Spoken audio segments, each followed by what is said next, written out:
Hello everyone, how are you doing? This is MD Tech here with another quick tutorial. In today's tutorial I'm going to show you guys how to resolve if your folder cannot be shared on your Windows computer. So this could definitely be a frustrating issue, and in today's tutorial I'm going to show you guys how to hopefully resolve it.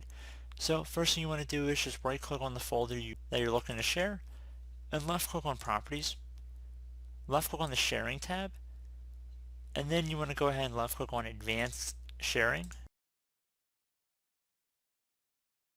You want to check mark beside the box where it says share this folder, and then left click with permissions down here, so left click on permissions. Once you select that, left click on add, and you want to select underneath allow, you want to check mark next to full control, and then left click on apply, and okay. And once you're done with that, just close out of here, and that should be about it. So I do hope this brief tutorial was able to help you guys out, and as always, thank you for watching, and I look forward to catching you all in the next tutorial. Goodbye.